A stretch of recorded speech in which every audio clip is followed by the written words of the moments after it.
Hey, good morning, good afternoon, good evening, wherever you may be. Scott Luton and Karin Bursa, the one and only, here with you on Supply Chain Now. Welcome to today's live stream. Karin, you haven't seen that new intro, have you? I was just thinking, I really love it. I like the music. I like the color burst at the end. So nice work. Well, that's all Joshua and Amanda and the whole team here. So give credit where credit's due. And as you can tell, I'm still working on my new timing because we had the old one for, I don't know, 5 years, Karin, if I'm not mistaken. So, but we can practice that. As Trisha says, folks, happy Buzz Day. Y'all say hello. Let us know where you're from, because every Monday it's the Buzz, where at 12 noon Eastern time, we discuss a variety of news and developments across global supply chain and business. News that matters is what we like to call it. And the Buzz, Karin, the Buzz this month is sponsored by our friends at Project 44, the decision intelligence platform for the modern supply chain. You can learn how to bring more visibility, certainty, and success into your supply chain organization by visiting project44.com. We all need more certainty. Karin, is that right? We all need more certainty, more confidence, more certainty. Yes, better visibility. All of it. Folks, we got a big show teed up here today. We're going to be taking a look at an AI org chart, for better or for worse. Of course, we're going to be talking about the ongoing Iran war and global supply chain implications. We're going to touch on the Rivian story. The saga continues. We'll be celebrating the women of the revolution, and we're going to share a great coach 'em up moment where the focus is on handle hard better. All that and much, much more. And it gets better. In about 15 minutes or so, we're bringing in a special guest, Christine Barnhart with Miebach. Now, Christine is also known as Karin, the supply chain whisperer. I love that. She's one of our faves who always brings it on the shows. Big show here today. Karin, you ready to go? I'm ready. I'm looking forward to it. I'm looking forward to hearing what Christine's got to share with us today, too.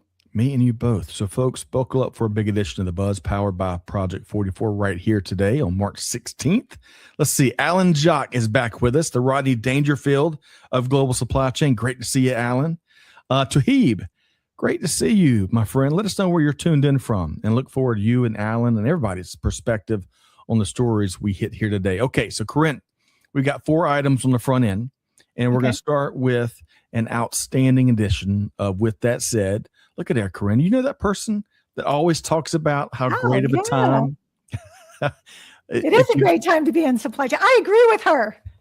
We had to get it in. Supply chain. So, folks, on the most recent edition, and we're creeping up to 30,000 subscribers. Hey, week by week. Hey, we led with terrific perspective shared by 2 supply chain dynamos, Karin Bursa, right here, who, by the way, is the 2020 Supply Chain Pro to Know of the Year, and Tangerine Bellamy, a longtime UPS senior leader and an engineering Hall of Famer, at least in my book. Now, we spoke about their leadership journeys, the barriers that still exist for women in business, and what industry can do better, must do better, to continue to create more opportunities for all. Now, Karin, folks are going to have to go read the whole thing, but I took a quote from y'all both that I really liked. Tandria said, quote, "I was fortunate to have a leader who pushed me to be a leader. He would say, if there are 6 people in the room and we all agree, I don't need 5 of you," end quote. There's a lot of power and gains made when you've got different perspectives represented in any room. So love that from Tandria. And Karin, I enjoyed learning something new about you. A couple things. You gave us lots to think about, including your comment here where you said, quote, "My leadership journey wasn't shaped by one defining moment as much as by years of solving hard problems, often as the only woman in the room," end quote. Now, I think we would all be better off if not only we empathized with your perspective there, but even more importantly, we acted on it. So, Karin, I'd love to get you to respond to the article. With that said, those topics, you name it.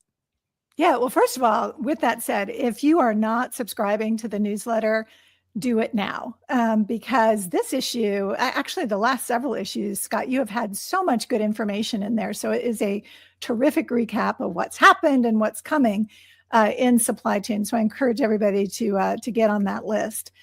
Secondly, Scott, I want to thank you for raising women in supply chain in the last 2 issues. So this article where you invited Tandria Bellamy and I to give you some of our personal point of view is part 2, really, of a series that you've done. And I think our listeners are going to want to read both pieces. So I encourage you to do that. So I guess my final thought is, opportunity matters, but I don't want you sitting on the sideline waiting for somebody to come to you and say, oh, here's your opportunity. I want you striving for that, working for it, getting in the room, getting into the conversations, asking for the opportunities, raise your hand, get out there, make mistakes, take on some new projects, and just look at it as a learning opportunity at every step of your career. Well said, Karin. And you've done it, right? We've seen you in action. I've known you for almost 20 years, if not over now. And, you got folks that preach it, lip service leaders, I'll call them, and you got folks that do it. So you, much like Karin. So folks, take her good advice, practical advice to heart, and just do it like the famous shoe company. All right. So Karin, we're going to touch on all of that on the rest of the buzz here today. I want to welcome in a couple folks. Jonathan tuned in via LinkedIn from the upstate of South Carolina, Greenville. Great to see you, Jonathan. Trisha's dropped that link to With That Said. So folks, we're going to make it really easy. Go check out Karin and Tandria's story. Ramhani, I hope I said that right. Close. I apologize if I messed it up. Let us know what you think on the stories here today. Andrew from Boulder, Colorado. Beautiful Boulder, Colorado. I wonder what the weather is like out there. But hey, Andrew, I agree with you. We've got great guests here today, great perspectives here today. And finally, Tohibi responded, joining in from Nigeria. Nice. You are well done, Scott and Karin. Love that, Tohib. Kindred spirits there, my friend. Okay. So, Karin, we got a lot more to get to. That's just the first one. And we got a great guest coming up in just a few minutes. Let's talk about, I want to make sure this stays in front of y'all, folks. National Supply Chain Day, April 29th. Join us 12 noon for a virtual event. It's going to feature a wide range of supply chain leaders and some recognition that we're excited about. We got a new keynote, Billy Ray Taylor, author of the best-selling book, The Winning Link. Join us. Trisha's dropping a link to that right there in the chat. And then also, I want to talk really quick, Karin, about the domestic freight market. And how about that truck right there? How would you like to have one of those trucks in your driveway? That's pretty cool looking, I got to tell you. Like Knight Rider or something. Yeah. But, hey, our friends at U.S. Bank continue to keep their fingers on the pulse of the freight transportation marketplace. Me and Karin joined them for a great show a month or so ago. In a recent Supply Chain Exchange article, Jeff Pape, I think is how I say that, head of transportation and public sector relationship management at U.S. Bank. Well, he highlighted how trucking companies are responding to today's challenging freight market. Now, as shipment volumes decline and capacity tightens, shippers, well, they're paying more. And forward-looking carriers have got to adopt new technologies to remain competitive.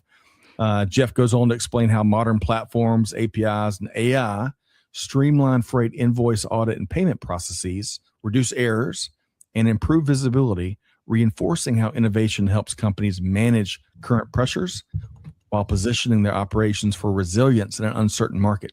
There's a ton of great information here. Go check it out. We're dropping a link right there in the chat. And for more strategic insights from U.S. Bank, they're releasing their Q2 Freight Payment Index Rates Edition on Wednesday, April 1st. No April Fool's joke. Go check it out. We're dropping a link right there. I tell you, Trisha's right on it here today.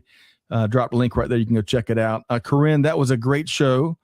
We covered a wide range of economic and supply chain and, of course, transportation topics. It was a good show, huh?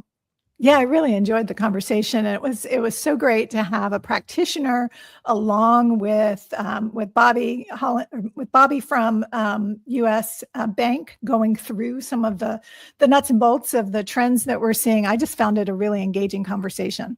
I'm with you. And of course, joining Bobby, as you referenced, we had the supply chain leader from Ferguson. Yes. Which has a great organization that he has to manage, the supply chains and more. So go check that out, folks, and make sure you download that market and data-driven research. Okay, one more thing before we bring on the supply chain whisperer. Karin, you dropped just a couple days ago this great cartoon from one of our favorites, Tom Fishburne, the Marketunist. Folks, you can go check all his stuff out at marketunist.com. but it was about this AI org chart, and you're encouraging folks to take certain steps. Tell us more, Karin. Yeah. First of all, if I ever get to come back for another life, I hope I come back funny, because I really enjoy humor, especially in the work environment, and having something that can just, kind of relieve the stress in the room. And I saw this cartoon, this AI hierarchy or org chart, after having a pretty heated conversation with some supply chain executives, as they're struggling right now to look for those positive use cases in their organization, and asking, do they have to establish a brand new organization to do this work, or do they bring it into their existing supply chain operations? And I kept coming back to, do we know what the use cases are that you're trying to solve for? Because if we don't know the use case, we can't define what good looks like. And let's not recreate the organization yet until we truly understand the problem to be solved, the opportunity, and then the skill sets we need. And figuring out, do we upskill? Do we have to bring in new resources? It was just the timing of Tom Fishburne. He is so in touch with the conversations I'm having. I'm wondering if he's tracking me on the internet. I'm not sure, but I love his comics. I encourage everybody to go out there and subscribe, because you'll get some chuckles out of it. And I find when you laugh like that, it's because it's hitting home just a little close on a certain day. So, Karin, you nailed it. It's funny, number one, but it's smart. And it really, he's capturing a lot of those business conversations, as Karin's mentioned. Maybe he's tracking Karin down from conversation to conversation. Maybe he's listening to the buzz. Maybe so. We're going to connect with Tom, but we also included Karin's post. Share your comments, share your take. You agree, disagree, you name it. What does that cartoon speak to you? But go check it out. Okay, so we knocked out 4 things. We knocked out our pre-work. Now, Karin, we've got a great guest, one of our faves, one of our friends and dynamos joining us here on The Buzz, powered by Project 44. Christine Barnhart, again, a.k.a. the Supply Chain Whisperer, blends over 25 years of real-world experience with a sharp, unfiltered perspective on what truly moves the needle in manufacturing supply chain. From the plant floor at Whirlpool, to driving transformation at Berry Global and Mead Johnson, to executive roles like her current one, shaping product innovation, go-to-market strategy, and industry ecosystems. Christine's career has been about connecting dots that others miss and delivering results others say, "It's not possible, Christine. It's not possible." She shows them wrong. And she's been recognized with lots of awards and accolades over the years, a list too long to name, much like Karin. Now at Miebach, she serves as head of industry engagement and alliances. You can also find her supporting her Cincinnati Bengals whenever she has a free weekend. Please join me in welcoming Christine Barnhart with Miebach.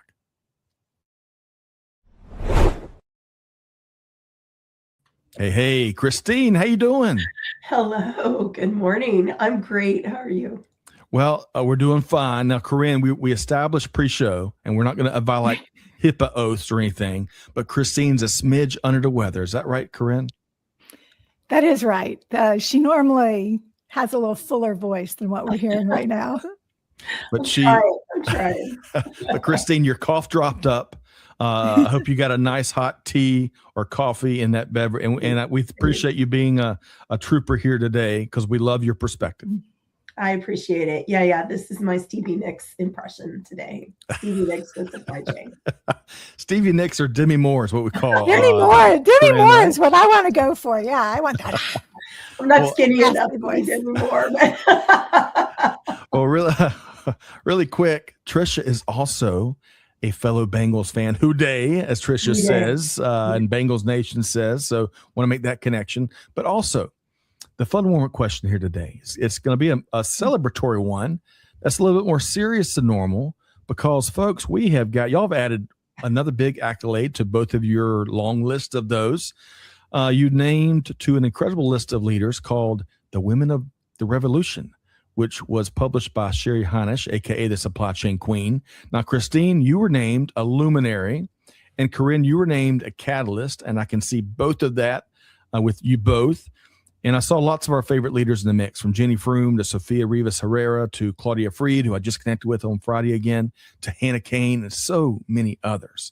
So Christine, we're dropping the list to Sherry's post right there in the comments. You can see all, I think 68 leaders were named. So y'all go check that out. I want to get your thoughts, Christine, on the honor. I posted this on LinkedIn. I was actually a little bit speechless. I didn't know it was coming. Sherry and I are good friends. We talk on a regular basis. She kept it completely under wraps. After I looked at the list, I was kind of taken back because I don't know if that's just me being modest or imposter syndrome, but I was like, yeah, I don't really feel like I belong in such a illustrious list of women. Karin was shown, Laura Ciceri, another one of my mentors, Renee Ur, like just this like huge list of women that I respect, that I am so thankful for, trailblazers that, I thought it was incredibly well done on Sherry's part, and which doesn't surprise me. She's an incredible individual herself. So. Well, it was well done. And all of those folks, I went through every single one. I've got some new people I got to meet, by the way. But Karin, I want to ask you, as a catalyst, which I think is so, I think both of y'all could have been a lot of different labels, having known and collaborated with you both. But it's all very deserving recognition. Your thoughts, Karin? Yeah, it was a surprise to me as well, but I want to congratulate all of the women who were mentioned here.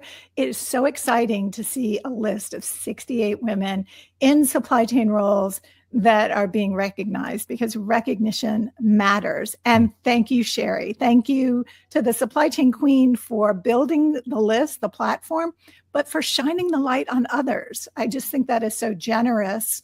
And such a way to kind of keep it going forward. But I also want to say congratulations to our guest today, to Christine Barnhart. Christine knows I'm a big fan of hers. I first met Christine as a customer. And so I have seen her in several different roles in the supply chain over the time that we have been friends. And I have admired her from day one. She just kind of cuts through the BS. And I like that. I like a good direct communicator. So Christine was in the luminary category. And I actually had to write this down because I didn't want to get it wrong. The definition was she illuminates what others have yet to see. Her work redefines the conversation, and she is a door opener.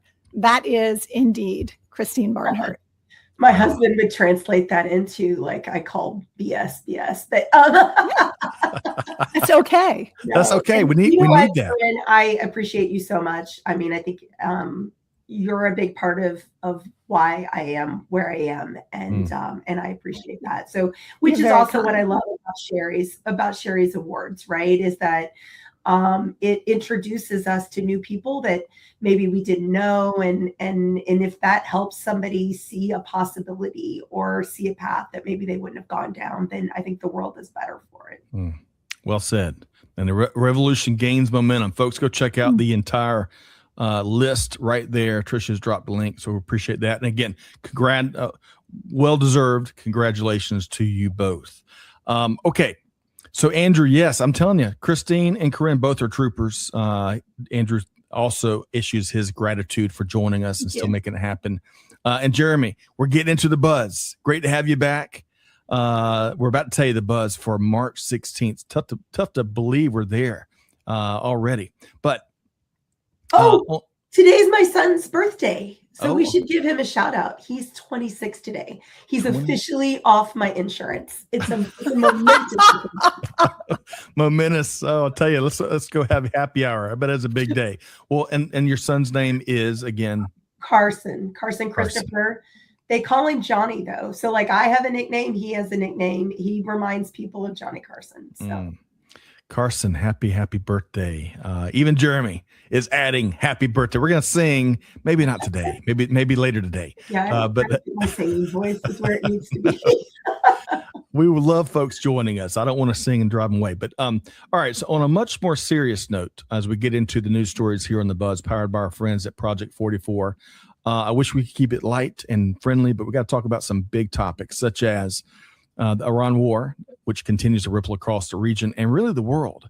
So a variety of outlets are reporting on its evolving impact. Supply Chain Dive shared comments by Vespucci Maritime CEO Lars Jensen, which he made at TPM already a week or two ago, where he shared, quote, "The basic perception was normalization of Red Sea shipping, release of substantial amounts of capacity over summer, weakening global supply and demand. That's now not going to happen," end quote. And of course, that was a couple weeks ago. Of course, he's referencing the geography lesson that the world is gaining right now. Some of the world, some of us have been studying this for years, as the critical choke point known as the Strait of Hormuz has been essentially closed, with at least 100 vessels waiting for the conflict to simmer down, along with the threats to strike shipping vessels. Others have been diverted, creating congestion and extra costs. As of a few hours ago, actually as of 30 minutes ago, because I checked, CNBC has reported that U.S. crude has slipped back down below $100 a barrel, below $95 a barrel. But, that's been a roller coaster. All it takes is one incident and it drives back up, right? The conflict and oil supply concerns is creating ripple effects, as reported here by CNN. Gas prices, including diesel fuel, which is approaching $5 a gallon. More on that in just a minute. Jet fuel.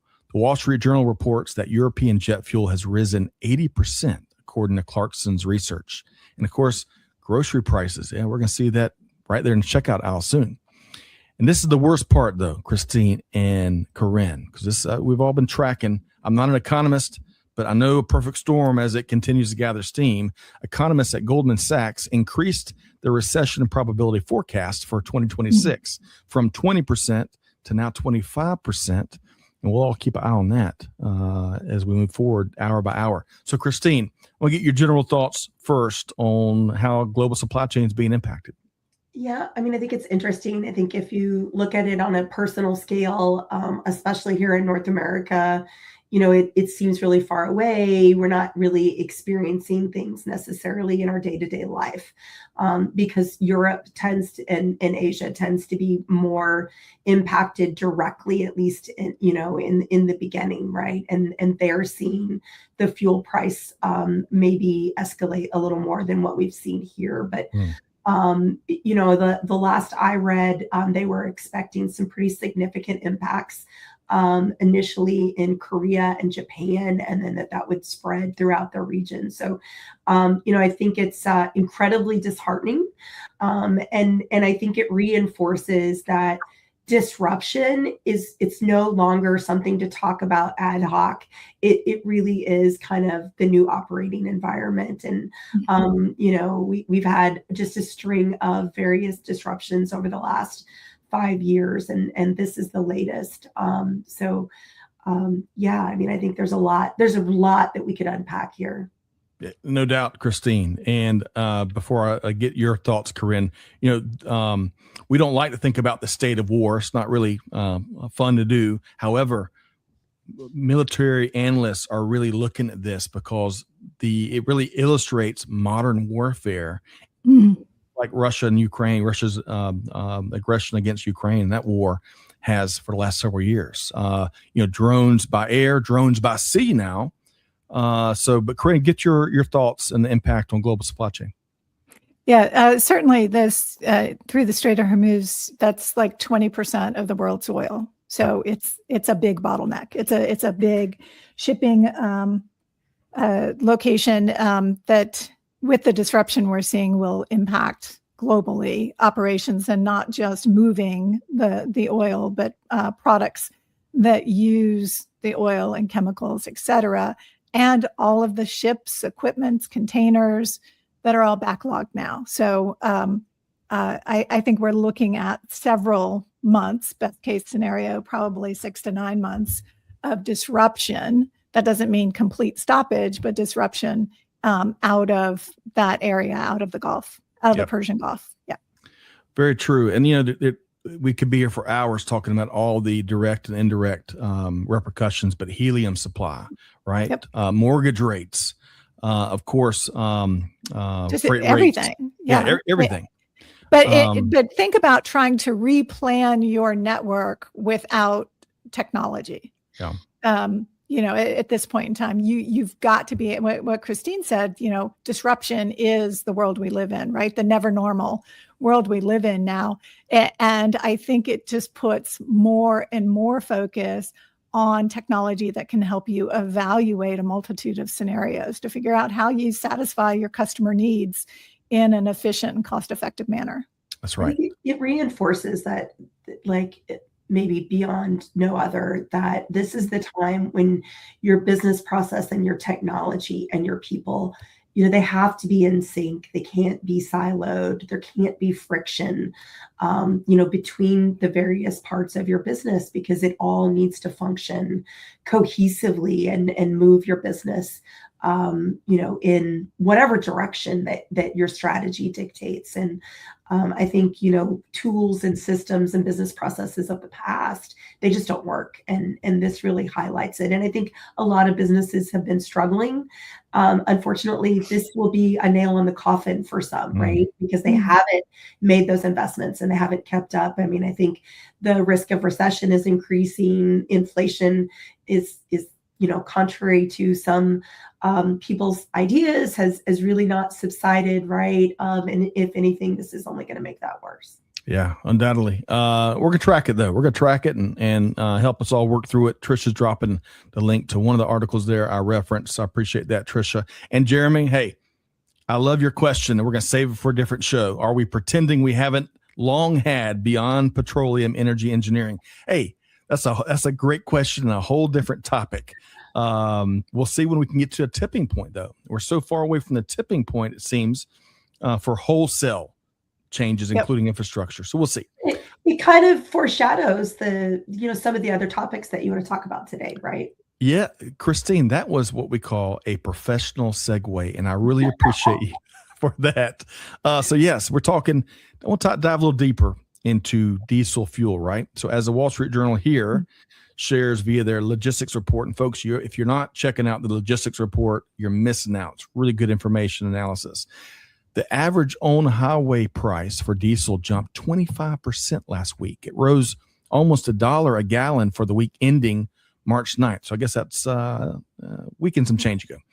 In fact, MSN shared this nugget related to the increase. Check this out. Avery Weiss, who is a trucking analyst at FTR Transportation Intelligence, said that the rise was the largest ever weekly increase in both price and percentage terms since the government started tracking diesel prices in 1994. And folks, fuel surcharges are already coming. In fact, they're already here.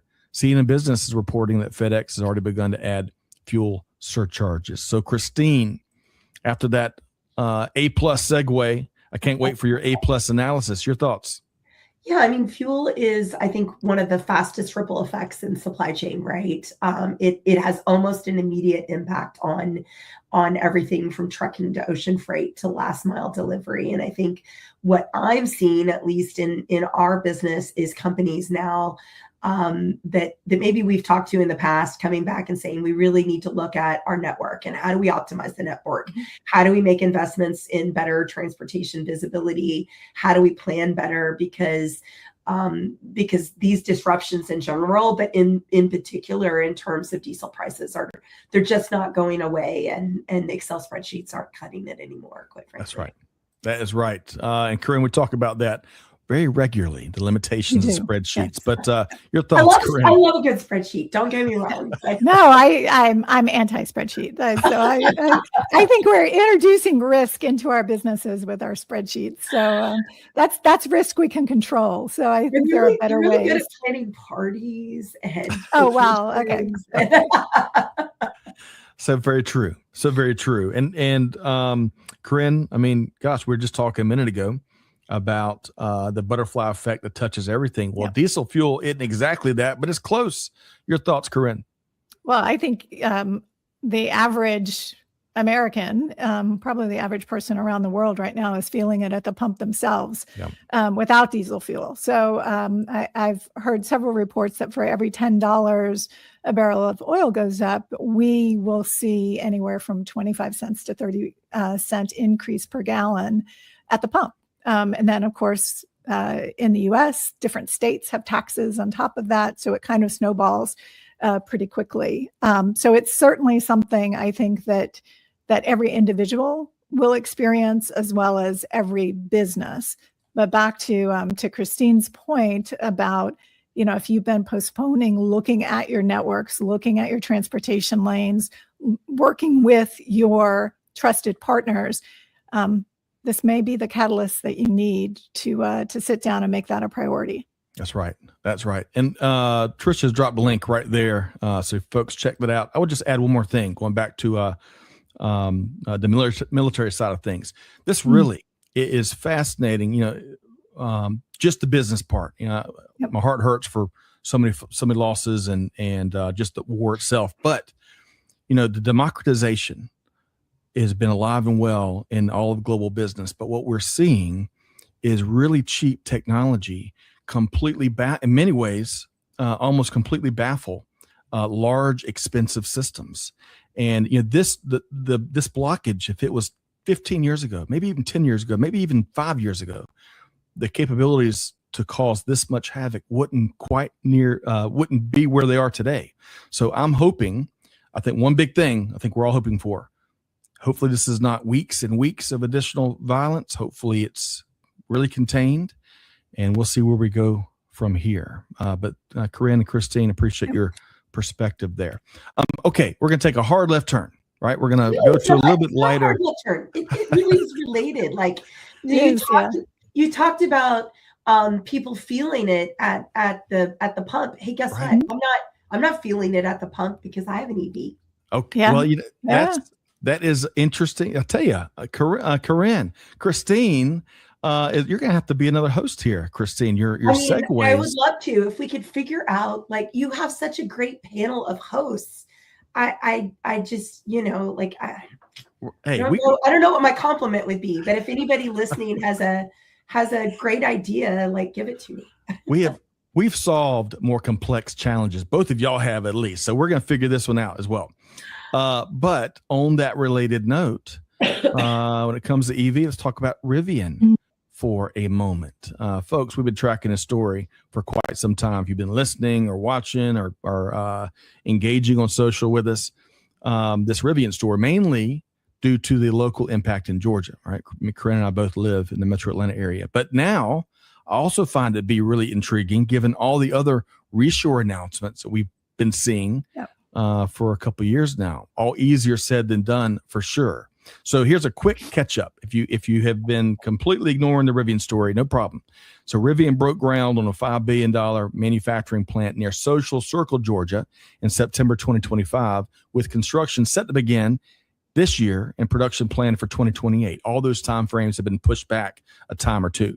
7,500 jobs is what the company has been forecasting here in Georgia.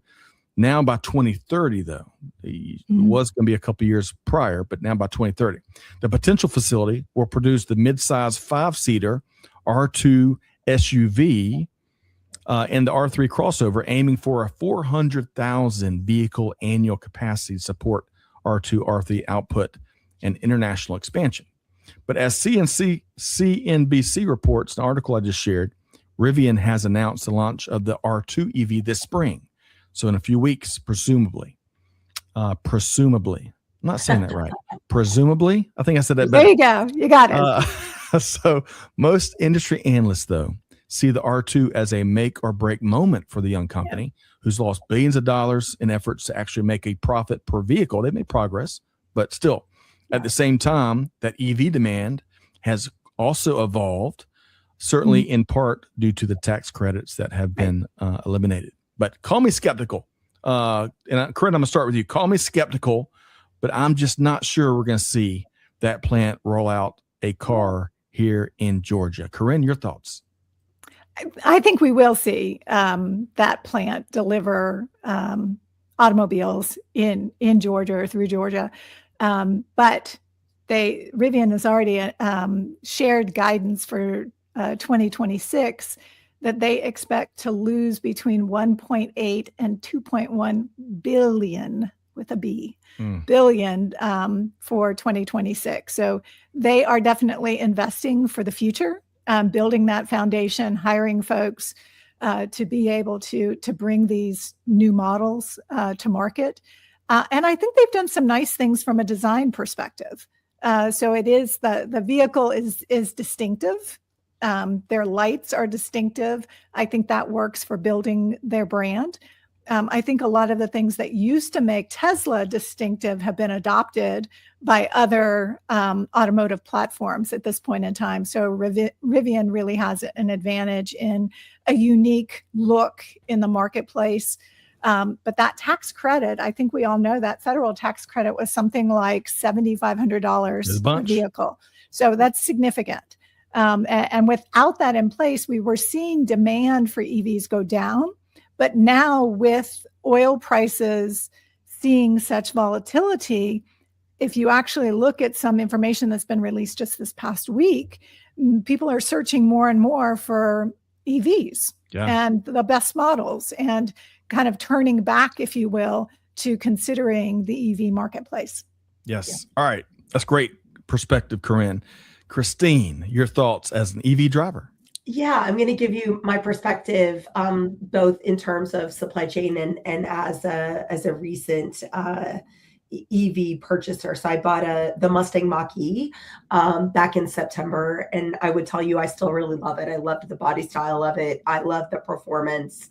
And quite frankly, if Rivian would have had something comparable at the time, we would have looked at it. They didn't. They were definitely a little more upmarket than where I was willing to spend money. It's like, I don't know about you, but like I am like the supply chain whisperer, right? Practical, pragmatic, spending as much on a car as I would on a house.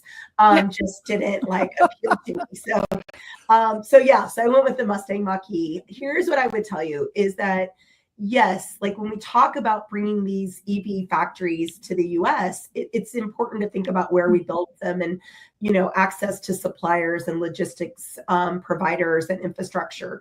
But in terms of adoption in the US, the infrastructure is still really lacking in the middle of the country. And that is, it's problematic on multiple fronts. It's problematic on one front because when you live in the middle of the country, the very definition of which is you drive a lot and you drive longer distances than what you do when you live in these high concentration like metropolis areas, right? So for me, I literally live in, if you drew a line from Indianapolis to Nashville, St. Louis to Cincinnati, I live right in the middle. It's amazing. But my EV, even with an extended life battery, I have to stop. I have to stop. I have to charge. I'm an early adopter. I'm okay with that. I think 90% of my peers where I live are not okay with that.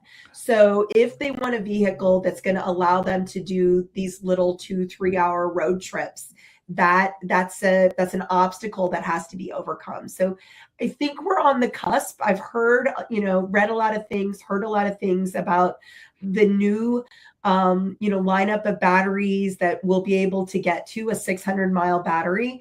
And here's my feedback to everybody. If it's marketed as a 600-mile battery, it gets 600 miles in perfect conditions in a lab. It does not get 600 miles when you're actually driving on the road, right? And that's been a key learning for me. But I love the promise of the EV. I don't think that it's going to go away. I do think that adoption is incredibly difficult. And it just is taking longer to get there than what anybody really, thought about.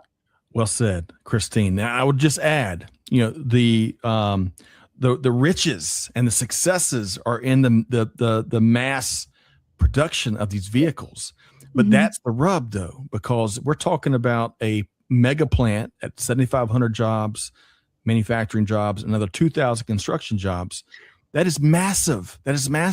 But can they, if the markets, and this is a rhetorical question, can they still make money if the plant is maybe half that size? It's still successful and adds to the ecosystem and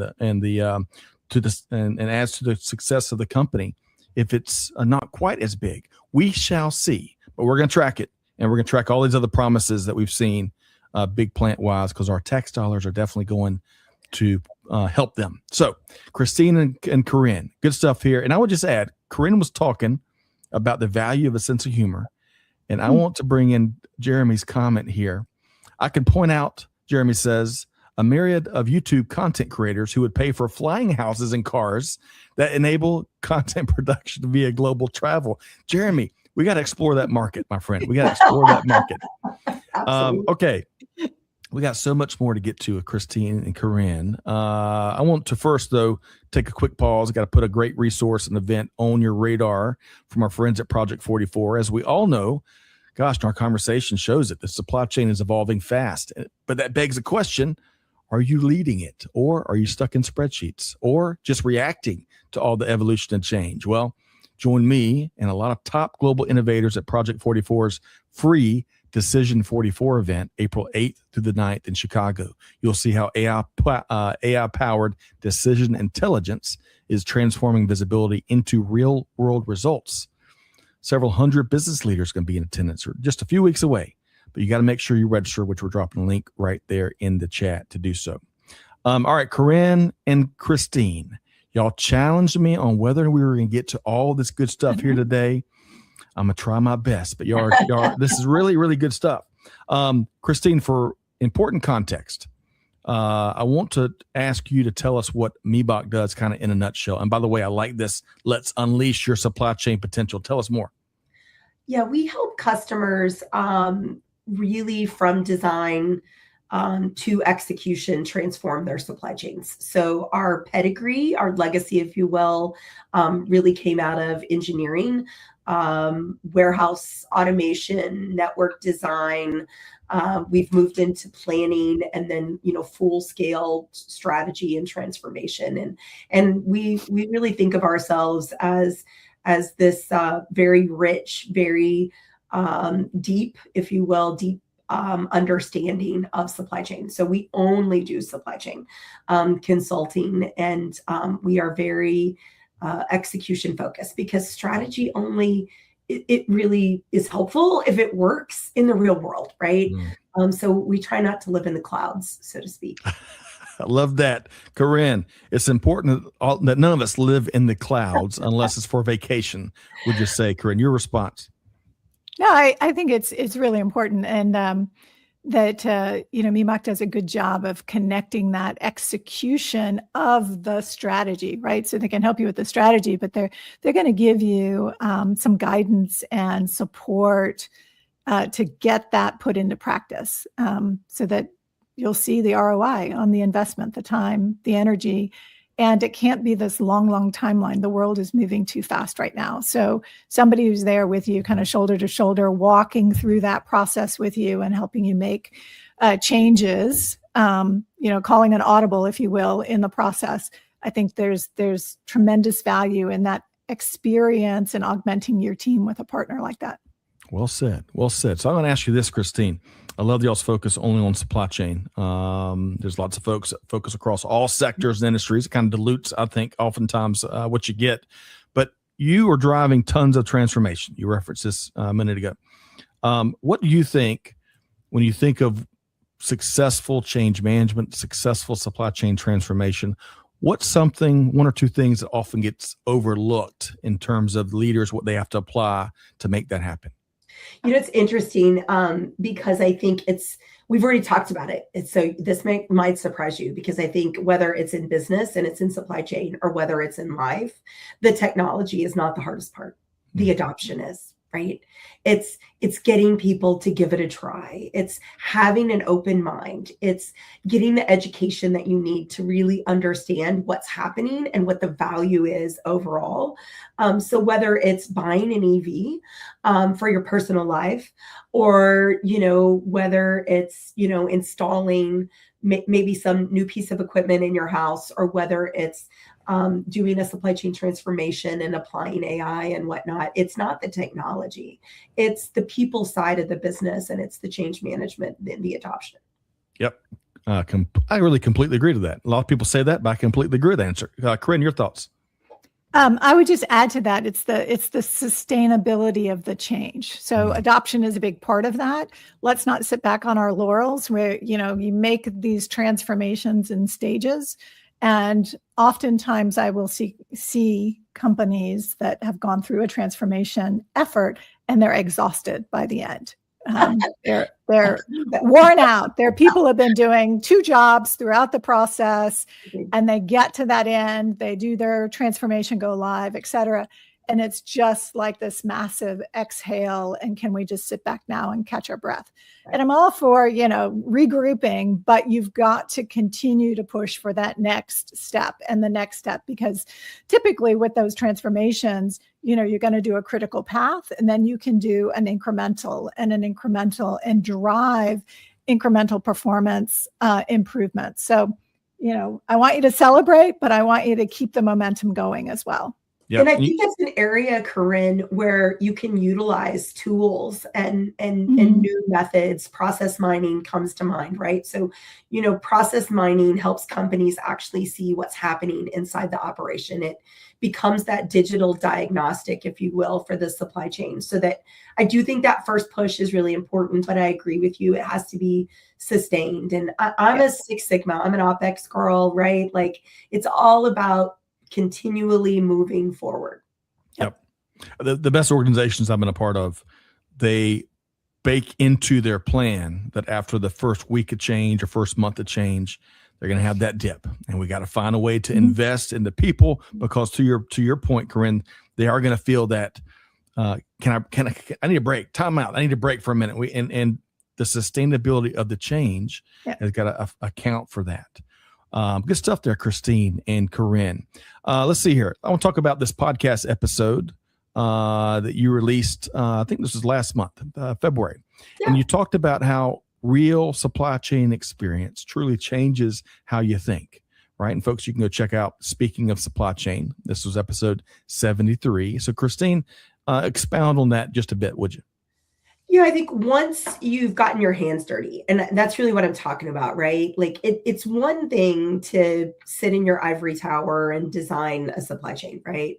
It's another thing to like live and breathe on the plant floor. And, like when I started out at Whirlpool, like climbing around on equipment and coming home with grease and nasty stuff all over me, right? Like it changes your perspective, and it really teaches you to stop thinking in theory and start thinking in trade-offs. Not that the theory is not important. It's a great foundation. Let's understand the theoretical of how things work. But I think more people need to get their hands dirty, and they need to live it. They need to breathe it. They need to understand the frustration of I planned it, and then 2 days later I found out something that somebody else in the org knew, but they didn't tell me, and so now I have to replan it again, right? And so I think for me, that's what I would call like real operations and teaching trade-offs.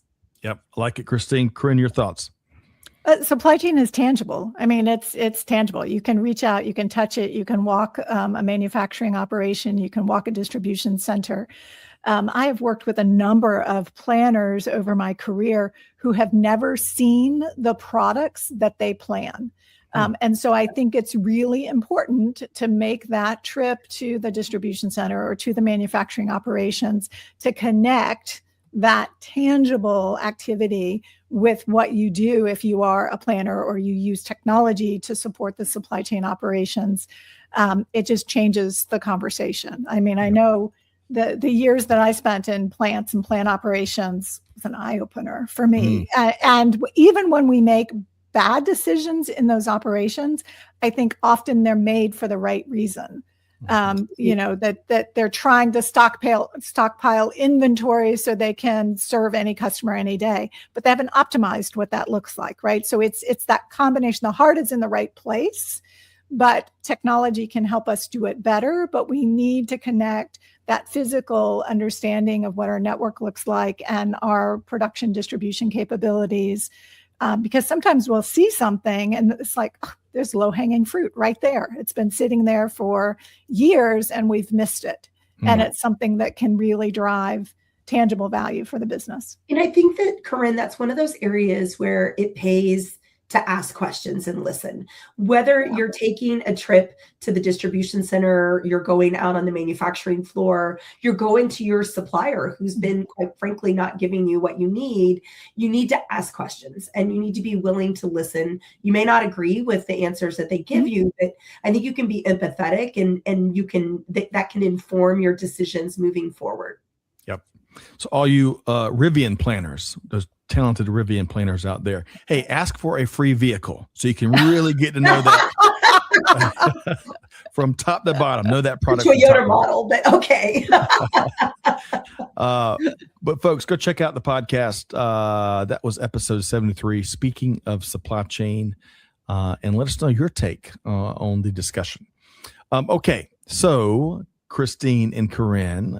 Karin mentioned this on the front end. We did publish a great article last week. And with that said, we're going to drop a link to last week's edition. And it featured Amanda Luton, Mary Kate Love, and Catherine Hintz, their perspective and advice.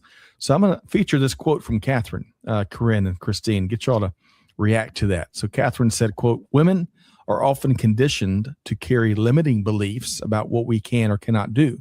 In reality, there's very little we can't learn, change, or grow into." And she also mentioned, quote, "I started raising my hand for bigger opportunities even when I didn't feel 100% ready. That's when my career really began to accelerate," end quote. Christine, react to that, would you? I could not agree with her more, quite frankly. I feel 100% the same. I think a lot of times we teach women how to make themselves small because that then makes other people more comfortable. And I think if we're not a little bit uncomfortable, we're probably not pushing hard enough. And it like goes back to the conversation we had at the beginning, right? Where I said, oh, I looked at this list that Sherry published and I felt like, oh, am I worthy? You know what? That means I'm pushing myself because I don't feel like I feel like there's more I can do, right? So I loved the article.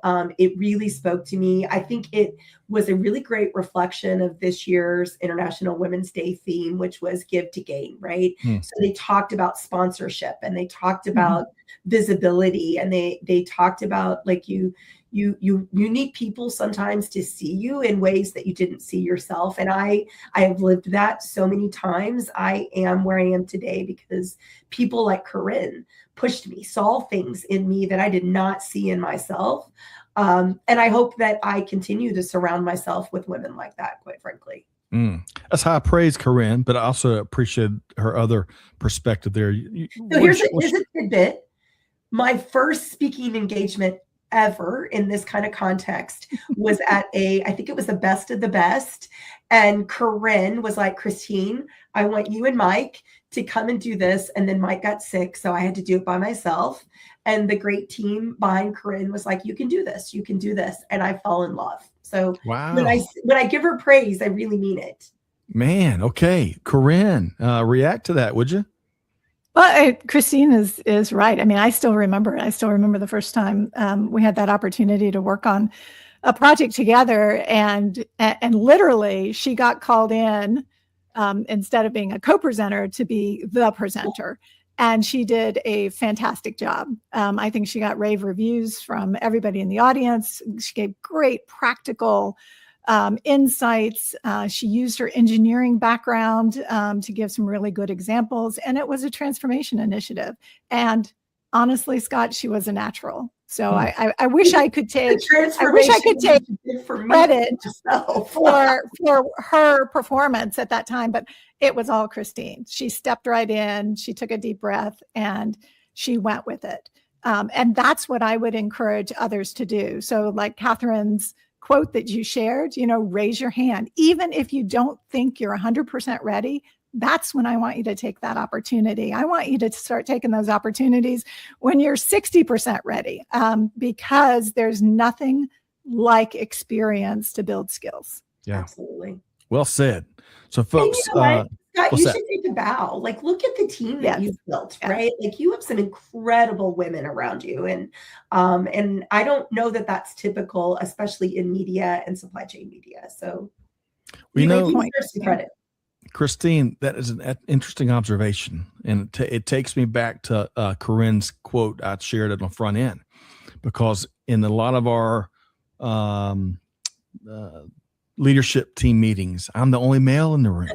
And that's a very interesting reverse based on Karin's observations. So we're gonna have to have a whole discussion around that. But it really, most importantly, it's a blessing. It's a blessing to be able to work with and collaborate with really talented folks. But Christine and Karin, really appreciated your perspective there.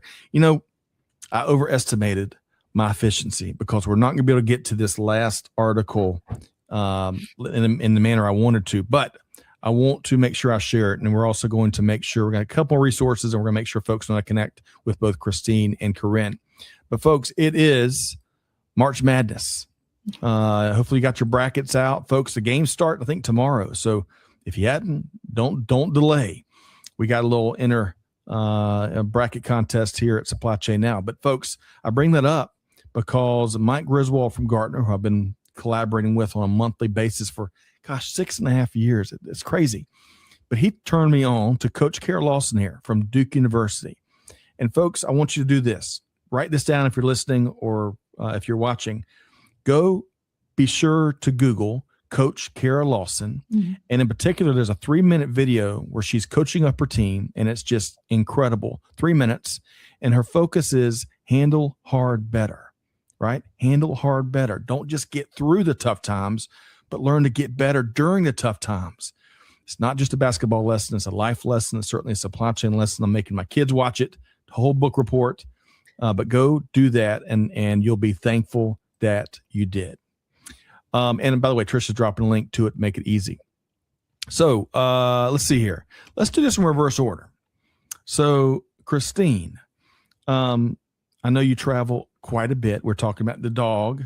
You've got quite a lap dog that had some separation anxiety because of all of your travels. I think he may be with you right now. But how can folks track you down if they want to follow up on anything you shared here today?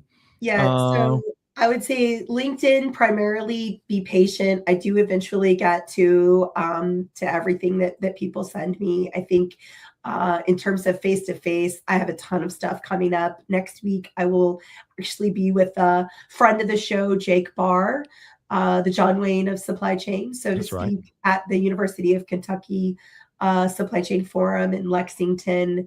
And then I will be in Atlanta at Modex. So hopefully I will get to see my Atlanta peeps at Modex. Obviously Gartner Supply Chain in Orlando. Then I think Coupa Inspire in Vegas. And then I round out show season, so to speak, with Supply Chain Leaders in Action in Tampa in June. So it's going to be a busy, busy spring. Wow. Folks, she says be patient with her on LinkedIn, but we're dropping her LinkedIn URL right there. Thank you, Trisha, for that. And look forward to seeing you at a bunch of those. We'll be at Modex, and we'll be at Gartner Supply Chain Symposium again for sure. So no bourbon in Lexington is what you're saying. Yeah, John Wayne. I got to catch up to him on some things. But and by the way, I think it helps the iambic pentameter when we say John Wayne of global supply chain. I think there's some poetry. Yeah, that's the only time since high school I think I've used the phrase iambic pentameter. I'm not even sure what it is. Karin, how can folks track you down? LinkedIn is a great way to connect, and I invite you. I would love for you to comment on any of the articles that we mentioned as well. Would love your perspective. And of course, I get the opportunity to be here on Supply Chain Now. It is, and we're all better off for it. But we're also dropping Karin's LinkedIn URL right there. Make sure you go check that Marketunist cartoon. Tom Fishburne, yeah. Share your comments. That's right. All right. So really quick, before we thank everybody, and we had Jeremy was basically a fourth guest here today. Jeremy, we're going to have you on the show.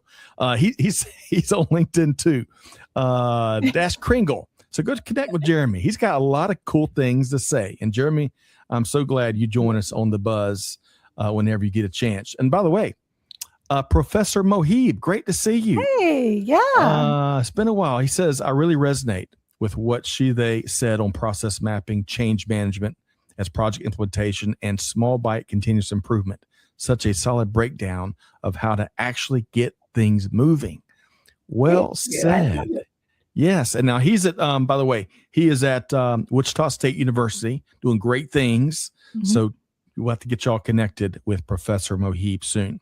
All right. Really quick, folks. We are going over a minute or so, which I hate. I always like to be on time. But folks, we've got upcoming live programming. If you liked what me and Karin and Christine had here today, go check out our upcoming live programming where we love y'all's comments as much as we'd like our own conversation. So come check that out. Also, as you're over there visiting the still new, supplychainnow.com, check out our resource hub. This is one of my favorite things, Karin and Christine. I don't know why, but I love what we're doing with the resource hub. We're launching a lot of written content, right? Such as a great sit down with Marina Mayer from Manifest, who had some really cool comments to say, including how, her words, Manifest has become the Super Bowl of supply chain. How about that? Love it. Go check it out, folks. Resource Hub. All right. So as we wrap the March 16th edition of The Buzz, I want to thank our outstanding co-host and our outstanding guest, rock and roll star here. Folks, we already dropped their LinkedIn. Keep the conversation going. Go connect with them. Go follow them. Respond, engage in their social posts. And Christine Barnhart, Head of Industry Engagement and Alliances with Miebach. Great to have you with us once again here today. Thank you, Scott. It was a real pleasure. I appreciate you and Karin and everything you guys do.